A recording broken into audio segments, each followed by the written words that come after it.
Steve Johnson here with you, along with another Steve Raycraft. Yeah, he's from Josephine County, Grants Pass specifically. Good to have you here. Good morning. I think last time I saw you was about a year ago, probably for the same event that took place, and that is the Josephine County Right to Life. You have a march every year on Sunday, of course commemorating what happened now 43 years ago with the Roe versus Wade decision that allowed abortions to take place. How long has this march been going on in Josephine County?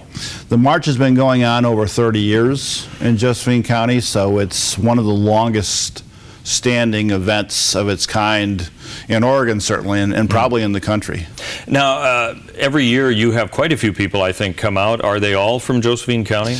You know, we draw people from the general area. I know people have come over from from Medford, from Eagle Point, from Talent, in Shady Cove, and all the surrounding areas because of the fact that we've been over there marching and standing for life for all those years. So, now, give an overview. With this march, and you go through the main city streets and over to the park there, what would you say is your overall goal? What is it that you want to impact the community about with your march? Well, I would say it's probably twofold. First of all, it's a chance for those pro-life supporters and believers to get together, to make that public stand, to prayerfully gather and to support each other, and to come together once a year just to fellowship in that way around the issue of life and the support of life and the protection of the unborn. And secondly, we want to make that public presence. We want to be visible in big numbers once a year to show the community that there is a congregation of people that are willing to step up that one time a year and to make that public display. And the numbers are pretty impressive when you get 400 to 500 people out on the street and they shut down 2 of the main 3 lanes going right through the heart of downtown. It's a pretty impressive display. Why do you think this is? What is it about Grants Pass you think that causes this kind of a showing every year? Because I've been to the last couple, maybe 3 that you've had, and I say it's pretty consistent. So what is it about Grants Pass, do you think? I think in part it's because we've been doing it for so long, and because Myrna Schoenfeld and the other people that she has worked with that have come alongside of her over the years. She is the godmother of pro-life in the state of Oregon, but she and the faithful few have been really consistent over the years on really working hard to get the word out, to urge the churches and the believers in the Grants Pass area to come out and make that display. And it does take a bit of work to put the event together. We have to go to ODOT, get their permits. We have to go to the city of Grants Pass and get their permits. And then there's all the background work that it takes to get the word out to the churches and to get to the media and to get on KDOVE and make the event known to the public and call the believers to come out and come to the march. And again, that'll be this Sunday from 1 p.m. is where you gather in that area. And where is that? That's it, kind of in the downtown. Yeah, right across from the courthouse. So it's right in the heart of downtown on 6th Street. And begins at 1:30. Begins at 1:30. So people start gathering at 1. They start trickling in, and more people get there. But we urge people to get there ahead of time because we have hundreds of signs, literally, to hand out. People need to choose their signs, and we need to start forming up into an organized march instead of just a herd of people that are wandering down the street. So we need some time to organize. And this year, for the first year, the city of Grants Pass has agreed to close off a section of B Street, which is right next to where we form up between 6th and 7th. We'll be able to get in the street and actually organize ahead of time. Now, in addition to this particular march every year, you also, throughout the year, you have different kinds of Right to Life events, as I recall. You had a speaker, and I'm trying to remember who that was that came and was kind of a special speaker for Right to Life supporters this past year. Do you remember who that was? Well, Ryan Baumberger was in town. That's who it was, yes. From the Radiance Foundation. And describe who he was, because we've had him on theDove as well. I will say he was in town for the Pregnancy Care Center fundraising gala that happens every year in October. And we, of course, love the Pregnancy Care Center and support them completely. But a lot of the people that, of course, Support Pregnancy Care Center are supporters of ours, and we always attend their events. Ryan his story is amazing. He was adopted. He comes from a family of 15 children, most of which were adopted. And wasn't it after it was suggested that he be aborted? He was actually, his mother was the victim of rape.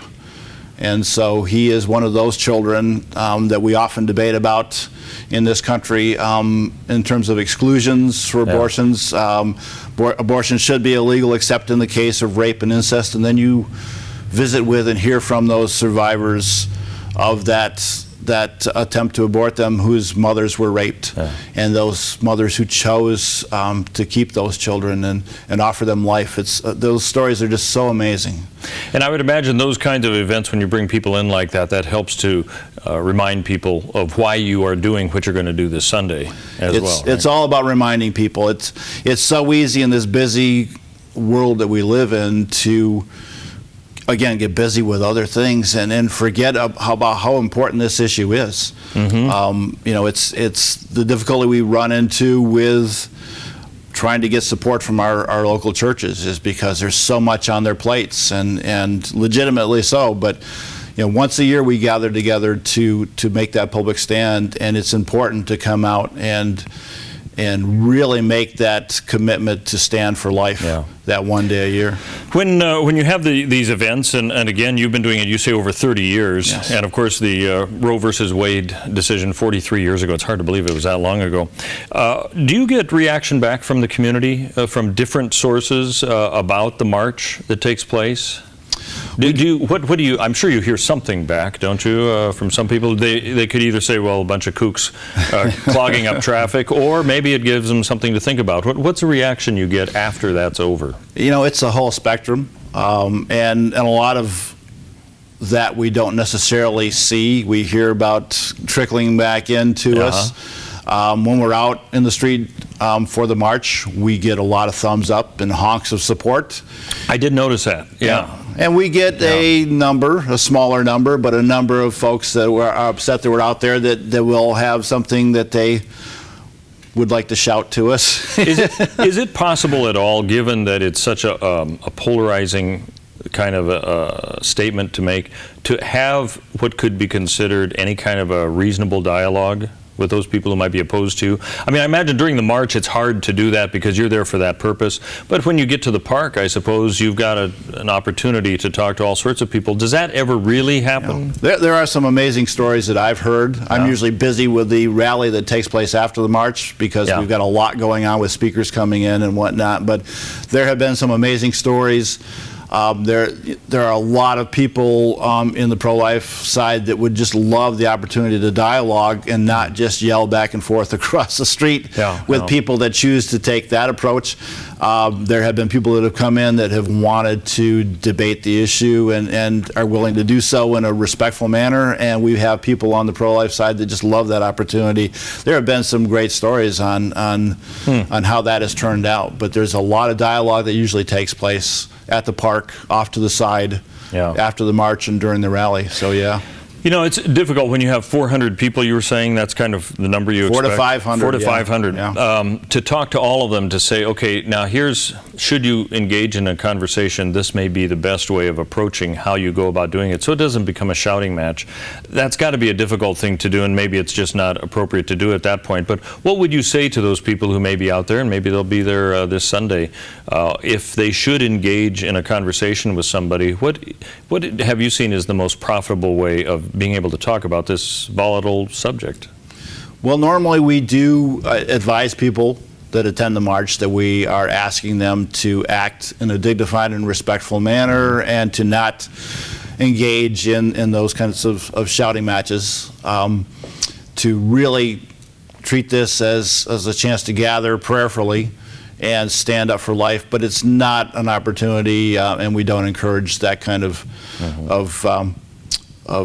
dialogue that's really more of a shouting match. And so we do advise people. We have handouts that we typically hand out that tell people the decorum that we are looking to adhere to for the march. So but it can be tricky because we have had some liberal congregations even in town from some of those churches show up with their folks with signs, and actually there was a church right where we gathered that came out and were looking to be a little bit confrontational. So it gets to be interesting in terms of can we act as Christians as we should, and keep our cool and love on these people as best we can, even when the temptation is there to get into heated arguments.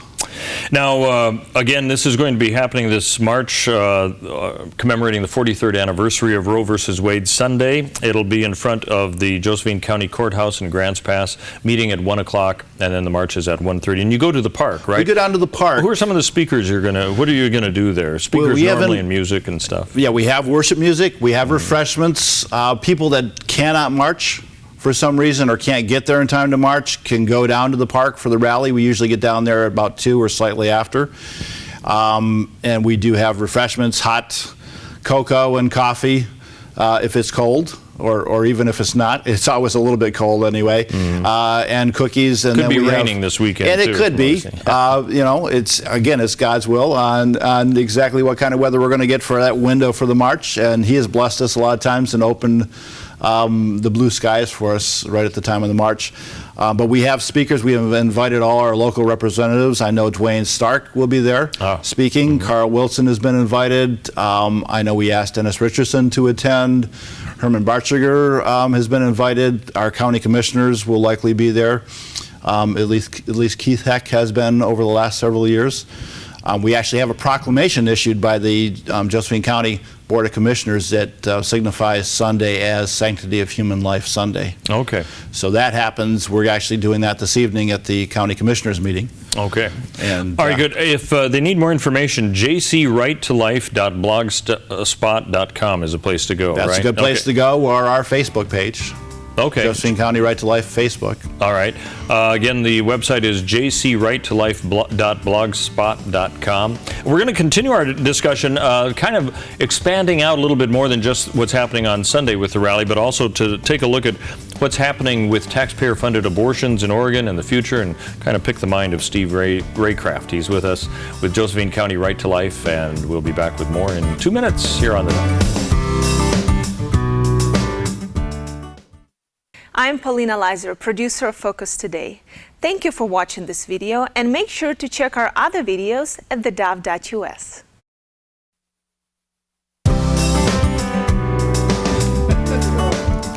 Welcome back. This is Focus Today. Steve Johnson here with you, and of course Steve Raycraft with us. We are talking about an event that is happening this weekend. I'll just mention it before we talk about kind of the bigger picture of abortion in Oregon. They have the March for Life. They've been doing it for over 30 years now on Sanctity of Human Life Sunday, which is coming up this Sunday.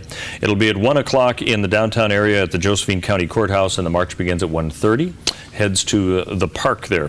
So, Steve, let's talk a little bit on the wider picture of things. I know that we had an effort to stop taxpayer-funded abortions in Oregon that didn't really go too far last time. The effort has been revived again. Give us an update on that, because I think no matter what side of the abortion issue you're on, do you want your taxes going to pay for this particular procedure, I think is the big issue that's been raised. Where are we with this, the mood and the effort to stop taxpayer-funded abortions in Oregon? It's coming back. The organizers, Jeff Jimerson and his team from Corvallis, have decided that it is worth another try.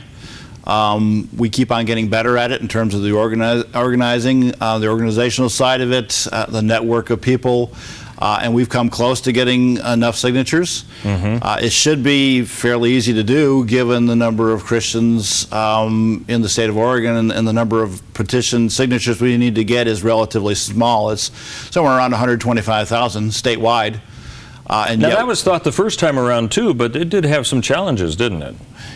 There are always challenges in terms of getting volunteer petition gatherers out there and getting into the churches, and the churches being willing to see this as a moral issue and a sanctity of life and a protection of the defenseless unborn. as opposed to a political issue. Why has that been so hard to get the churches to do that, do you think? They have shied away from anything that someone else could label as politics, and they don't want to be involved in politics. Some of our churches, and probably a majority of the churches, shy away from anything that could be labeled as politics. And so what do you tell them then in response? It's not politics. This is a matter of protecting the unborn. This is a moral issue that is near and dear to the heart of God. You know, it's very obvious that what is at the heart of this, and what the Planned Parenthood videos showed that were released this past year. And I think like 9 of them so far? I believe at least 9. Maybe more than that. Yeah. I lose track a little bit. But yes, they're just very obviously showing that what the word abortion covers is the dismemberment and the death of these tiny little children, and in some cases not even so tiny, that whose body parts are now being bought and sold, you know, for profit. And this is what it's at the heart of the issue. It's not politics. It's the defense of those defenseless, the unborn. So what is the plan right now? When could we see this on the ballot if enough signatures are gathered? We're aiming for next November. Okay, this year, this coming November? Yes, this coming November. So you have to, has the actual signatures, they haven't been collecting yet, We collected the actual number necessary to submit it to the state for their review, and now they're working on actually writing the initiative. Okay, and when will we know? So they've been approved? It's been approved. Okay. It's in the writing process now, and once that is accomplished, then we'll be looking at that to see if we need to argue for any changes to it. But it's supposed to roll out sometime later this month. Okay. Once that happens, then we'll be organizing to get the petitions out once again in the communities and to our churches, to see if we can gather those required numbers of signatures. All right, for those people who may be listening and watching right now and they want to be involved in this, what are you telling them to do? Do you want them to go to your website and sign up, or just keep in touch, or what? You can contact us through the website and through Facebook. Otherwise, you know, normally we're pretty easy to find as well. theDove certainly knows where we're located, and Brian Platt here in Jackson County is one of the organizers as well. Brian's very easy to contact, and other than that, just stay tuned and stay posted, because we will be out there very visible and in the public eye as we start to launch the campaign. So at that point in time, we'll be looking for people to join up and help us. Okay, and what this states, it doesn't stop abortions, it just stops taxpayer funds from going for abortions, of which, give us an update. Do you remember the numbers of abortions that take place in Oregon every year? You know, I should know that. I'm not a numbers guy so much. Yeah. I want to say 11,000. I've heard around that, 8 to 11,000 a given year, and it's fairly steady, really. It is. And I think it's far more than what people think. Given the size of population of our state, that's a fairly high percentage that way. Have other states taken this kind of legislation and been successful with it from what you've seen? You know, there's a lot. Or are we unique in that regard? Well, no, I wouldn't say we're unique. We may be unique more so in the fact that we have that number of taxpayer abortions more so than the fact that we have a campaign to end it. You know, the activity around the nation in our federal government, our Congress, and our states especially has been pretty amazing. Since 2011, there's been 267 laws passed nationwide in the various states addressing, you know, support of pro-life, regulation of the abortion industry. Those sorts of things have been going on. So it's pretty significant, isn't it? It's an ongoing battle, and the more you plug in and keep track of it, by plugging into your local Right to Life chapters and the state Oregon Right to Life and the national Right to Life, and keeping an eye on what's going on and praying over this issue and being involved, it's amazing to see the positive results and the good news for what's happening nationwide. And yet we're still, I wouldn't say necessarily we have not won the battle. There's a lot of hope on the horizon and a lot of good positive results, but there's still a lot of work to do. Yeah. It sounds like you're a little optimistic, though, given what's the trend across the nation. I'm always optimistic. It's in the Lord's hands, and we have to trust Him completely. Even if on the one hand it doesn't look necessarily hopeful, we just have to trust Him and understand that we know His heart on this, and we just have to be faithful to do our part. All right, well, you keep us up to date, as you see the trends going on and where we're at, especially when you find out what the state says about the writing of it, and if you guys are happy with it. Are you on a committee that kind of reviews this, or is that? Nope, I am actually just one of the volunteers on board statewide that is ready to help with the gathering. And so later this month we may know, though, how that's the plan, the writing of it and all. And in the meantime, this Sunday, January 17th, is the Grants Pass March for Life, taking place again at Josephine County's Courthouse, 1 p.m. Parking is always a challenge, isn't it? Do you have suggestions? If you get there early enough, there's lots of parking lots in the area that on a Sunday afternoon are pretty empty, so not a problem. March begins at 1:30 and it goes to the Riverside Park Pavilion, where you'll have music and speakers and maybe some legislators there. We definitely will have some of our local representatives, and actually we have had a group of them, especially from Southern Oregon, that have signed on to push the Oregon legislature to investigate Planned Parenthood and the sale of body parts in the state of Oregon. That was shut down earlier by the Democratic Party and their party leader when it was ready to go to investigation. And now our local Southern Oregon representatives are part of an effort to bring this back. And to investigate. So we may get an update from there on that on Sunday too, then. Definitely looking forward to that. Yes. Steve Raycraft with Josephine County Right to Life, our guest. Thanks for being with us. Thank you. Sunday is when it's happening. If you need more information, jcrighttolife.blogspot.com is one place to go, or go to the Josephine County Facebook page, right? Josephine County Right to Life Facebook page. Yeah. Rain or shine, we'll be there. So don't be afraid of a little wet weather. If it does rain, it's still a blessing to turn out and to show up. Sounds good. President Obama, of course, spoke last night talking about all sorts of things that he thought made our union strong. And, of course, he's one of those who has helped to push forward the abortion agenda. We're going to be talking to Todd Friel about what he thinks about that speech last night. Coming up. Don't go anywhere. Todd will be with us in 2 minutes here on Focus Today.